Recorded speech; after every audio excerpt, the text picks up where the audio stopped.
Assalamualaikum warahmatullahi wabarakatuh. Kita sudah sampai di semester 2. Di topik yang pertama ini adalah teorema Pitagoras. Teorema Pitagoras atau disebut juga dalil Pitagoras itu adalah dalil yang nanti kita kenakan khusus pada segitiga siku-siku. Kita sudah punya ilustrasi segitiga siku-siku, kita namakan segitiga ABC. Kenapa dia siku-siku? Ada tandanya di salah satu sudutnya adalah ada kotak kecil seperti ini yang menunjukkan sudut tersebut adalah 90 derajat atau siku-siku. Maka dapat kita katakan segitiga ABC di sini adalah segitiga siku-siku di titik atau di sudut atau di titik sudut A.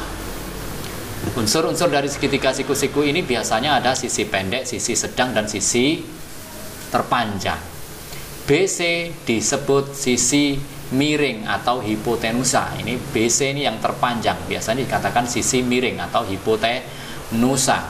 Hipotenusa dapat kita kenali dari sisi di hadapan sudut siku-siku. Itu adalah sisi hipotenusa atau sisi miring, sisi terpanjang. AB adalah sisi sedang. AC bisa kita sebut dengan sisi yang pendek. Pendek dan sedang ini adalah pembentuk siku-siku ya. Nanti meski ada pembentuk siku-sikunya dua sisi yang sama panjang, nanti secara khusus akan kita bicarakan lebih lanjut ya. Maka pada segitiga siku-siku berlaku sisi terpanjang dikuadratkan. Misalnya sisi terpanjang kita misalkan dengan A, sisi AB, sisi sedang kita misalkan dengan variabel C. Sedangkan sisi yang terpendek, sisi AC, kita misalkan dengan variabel B. Maka BC kuadrat sama dengan jumlah kuadrat dari AB dan AC. Atau dapat kita katakan sisi terpanjang dikuadratkan sama dengan jumlah kuadrat sisi sedang ditambah sisi yang pendek. Atau dapat kita katakan teorema Pitagoras pada segitiga siku-siku berlaku hipotenusa kuadrat sama dengan jumlah kuadrat pembentuk siku-sikunya. Ini AC dan BC, BA ini adalah pembentuk siku-sikunya. Ada banyak pengucapan atau banyak definisi, namun kalau kita cermati dari gambar, maka A kuadrat sama dengan B kuadrat ditambah C kuadrat, seperti ini ya, secara umum. Meski dapat kita turunkan, nanti teorema Pitagoras ini akan kita gunakan. Ada dua sisi yang sudah diketahui, satu sisi yang masih misteri akan dapat kita temukan dengan bantuan teorema Pitagoras ini. Rumus yang pertama adalah A kuadrat, sisi terpanjang dikuadratkan, sama dengan jumlah kuadrat pembentuk siku-sikunya. Jadi B kuadrat ditambah C kuadrat. Maka saat ditanya sisi B yang ditanyakan, sementara sisi A dan C sudah diketahui, maka B kuadrat sama dengan A kuadrat dikurangi C kuadrat. Pun begitu pada saat C nanti masih misteri atau ditanyakan, sementara A dan B nya sudah diketahui, maka dapat kita turunkan dari rumus utama tadi, C kuadrat sama dengan lagi-lagi sisi terpanjang kuadrat A kuadrat dikurangi ini B kuadrat. Sebagai contoh, kita lihat contoh di bawah berikut. Segitiga ABC di bawah,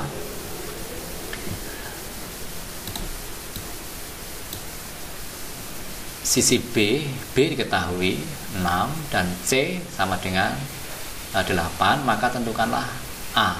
Maka dapat kita simpulkan bahwa rumus tadi bisa kita turunkan. A kuadrat sama dengan B kuadrat ditambah C kuadrat. Maka B nya sudah diketahui, dua sisi diketahui, satu sisi yang lain bisa kita temukan dengan bantuan teorema Pitagoras khusus pada segitiga siku-siku.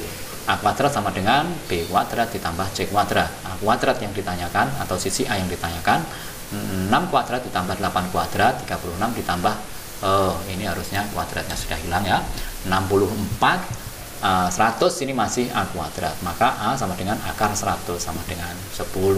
Sisi terpanjangnya adalah 10. Jadi secara umum teorema Pythagoras digunakan untuk menemukan salah satu sisi jika dua sisi yang lain dalam segitiga siku-siku tersebut sudah diketahui. Selanjutnya kita akan melanjutkan dengan opsi yang kedua, yakni yang B, kebalikan teorema Pythagoras atau dalil Pythagoras. Dalam segitiga berlaku hal-hal berikut. Jika kuadrat sisi yang terpanjang, ya, sisi terpanjang, ya, ini mana ini kalau kita lihat, itu adalah BC sama dengan jumlah kuadrat sisi yang lainnya, yakni AC dan AB, maka segitiga tersebut adalah segitiga siku-siku. Sebetulnya ini siku-sikunya ini adalah belum diketahui ya pada segitiga ini. Nah, jika apa yang dikatakan di sini adalah kebalikan dari teorema Pythagoras. Kalau teorema Pythagoras itu adalah segitiganya sudah diketahui siku-siku tadi ya, di atas itu segitiga sudah diketahui siku-siku. Kalau kebalikan teorema Pythagoras adalah belum diketahui segitiganya itu adalah siku-siku atau bukan. Tapi harus kita selidiki. Nah, maka modalnya A, B, dan C itu sudah diketahui. Bandingkan dengan teorema Pythagoras pada saat kita gunakan, kapan saat teorema Pythagoras kita gunakan? Ya pada saat ada salah satu sisi dalam segitiga siku-siku ditanyakan, dua sisi yang lain sudah diketahui. Sementara kita akan mendeteksi, ini sebetulnya kebalikan teorema Pythagoras itu hanya segitiganya sudah diketahui tapi belum tahu siku-siku apa tidak. Namun sisi-sisinya sudah diketahui. Maka kita dapat mendeteksi, dapat meneliti kalau seandainya A kuadrat, sisi yang kita lihat terpanjang, kalau angka nanti adalah angka yang paling besar, saat angka terbesar kita kuadratkan, kok sama dengan jumlah angka kecil dan angka yang sedang, maka segitiga tersebut adalah kita simbolkan sebagai segitiga siku-siku. Jadi kebalikan yang dimaksud adalah demikian. Kalau teorema Pythagoras yang A tadi itu adalah diketahui dahulu segitiga siku-siku, maka berlaku yakni A kuadrat sama dengan B kuadrat ditambah C kuadrat. Kalau kebalikan teorema Pythagoras nanti akan kita gunakan sebagai meneliti bentuk segitiga itu adalah segitiga siku-siku atau bukan siku-siku. Pada saat A-nya sudah diketahui, B-nya sudah diketahui, soal C-nya juga sudah diketahui, maka yang kita lakukan adalah meneliti. Nah, kalau A kuadrat sama dengan B kuadrat ditambah C kuadrat, maka kesimpulannya adalah segitiga tersebut sah, kita kasih tanda kotak di sini tadi seperti itu. Maka segitiga tersebut adalah siku-siku. Kalau tidak, A kuadrat tidak sama dengan B kuadrat ditambah C kuadrat, maka kesimpulannya adalah segitiga tersebut bukan segitiga siku-siku. Lalu kita lanjut ya. Nah, sekarang bukan segitiga siku-siku itu pun nanti juga akan apa namanya? Tentunya ada segitiga siku-siku, ada segitiga lancip, ada segitiga yang tumpul. Bagaimana syarat-syaratnya itu dikatakan lancip, itu dikatakan tumpul? Mari kita lihat contoh-contoh berikut ini. Misalnya sisi BC, sisi yang terpanjang. Tadi ini ya, kita lihat ada contoh seperti ini ya. Jadi kita ada segitiga, tidak tahu siku-siku apa tidak. Jika AB sama dengan 12, AC sama dengan 9, dan BC sama dengan 15. Coba perhatikan contoh soal pada teorema Pythagoras yang A tadi dan soal yang B ini untuk kasus kebalikan teorema Pythagoras. Kalau dalam A tadi dua sisinya diketahui, satu sisi ditanyakan. Kalau yang kedua ini adalah ketiga sisinya sudah kita diketahui soal, maka tugas kita adalah menyelidiki atau meneliti bagaimana kondisi dari segitiga tersebut, apakah siku-siku atau bukan siku-siku. Bagaimana cara menyelidikinya? Kita lihat, ada BC 15, ada AC 9, AB sama dengan 12, maka tentu sisi yang terpanjang adalah 15. Kita menyelidiki apakah 15 kuadrat itu sama dengan 9 kuadrat ditambah 12 kuadrat, atau apakah sisi terpanjang dikuadratkan sama dengan kuadrat dari sisi sedang ditambah kuadrat sisi yang pendek. Kalau iya, maka kesimpulannya adalah segitiga siku-siku. Kalau tidak, maka kita simpulkan sementara adalah bukan segitiga siku-siku. Sekarang ayo kita selidiki. Selidiki apakah sisi terpanjang kuadrat sama dengan jumlah kuadrat sisi yang lain. Maka kita mencari mana itu sisi terpanjang BC. BC kuadrat 15 kuadrat sama dengan 225. Sementara kita deteksi AC kuadrat ditambah AB kuadrat, ini adalah jumlah kuadrat pembentuk apa itu sisi sedang dan sisi pendeknya, sama dengan 12 kuadrat ditambah 9 kuadrat, 144 ditambah 81 sama dengan 225. Maka dapat kita lihat sisi terpanjang dikuadratkan sama dengan jumlah kuadrat sisi yang lain. Maka kita simpulkan segitiga di samping tadi, karena BC kuadrat sama dengan AC kuadrat ditambah AB kuadrat, maka segitiga ABC di samping adalah segitiga siku-siku. Lalu lanjut.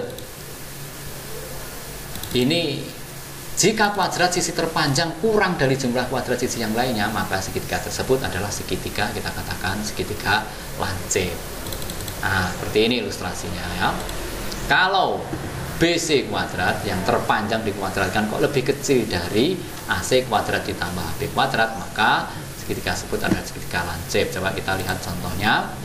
Contoh segitiga di atas tadi ya, kita tidak harus melihat gambarnya, kan kita tahu ada sisi AB 12, AC 9, BC 14. Mana sisi terpendek? AC. Mana sisi sedang? AB. Mana sisi terpanjang? BC. Apakah BC kuadrat itu sama dengan AC kuadrat ditambah AB kuadrat? Kalau iya, maka segitiga tersebut adalah segitiga siku-siku. Kita akan mulai menyelidiki sekarang. Kita lihat BC yang terpanjang 14 kuadrat. 14 kuadrat sama dengan 196. AC kuadrat 12 kuadrat, AB kuadrat 9 kuadrat, 144. Kita lihat ini yang kita bull ini ya, kita BC kuadrat, sisi terpanjang dikuadratkan, angkanya hasilnya lebih kecil dari jumlah kuadrat sisi yang lain. Maka kesimpulannya segitiga ABC di atas adalah bukan segitiga siku-siku, namun segitiga lancip, dengan catatan sisi terpanjang dikuadratkan lebih kecil. Tentu kalian bisa menebak bagaimana Pak kalau sisi terpanjang dikuadratkan kok lebih besar, maka tentunya segitiga tersebut adalah segitiga segitiga tumpul. Nah, ini kita lihat ilustrasinya seperti ini. Kalau kita simpulkan secara umum, ada segitiga siku-siku, segitiga lancip, dan segitiga tumpul. Sisi QR merupakan sisi terpanjang ya, sisi PQ sedang, PR terlihat lebih pendek ya. Maka kalau nanti ketika sisinya sudah diketahui, lantas kita selidiki sisi terpanjang dikuadratkan lebih besar dari jumlah kuadrat sisi yang lain, maka segitiga tersebut kita simpulkan sebagai segitiga tumpul. Perhatikan segitiga di atas tadi ya. Ingat lagi-lagi kita kalau ini gambarnya biar besar itu tidak perlu kita naik turunkan ya, gambarnya kita sudah tahu, meski bahkan tidak perlu gambar pun kita tidak masalah ya. Kita bisa mendeteksi segitiga PQR, PQ 12, PR 9, QR 16. Di antara sisi PQ, PR, dan QR, manakah yang terpanjang? QR ya. Manakah yang terpendek? PR. Manakah yang sedang? PQ, kan gitu ya. Apakah kita selidiki nanti ya?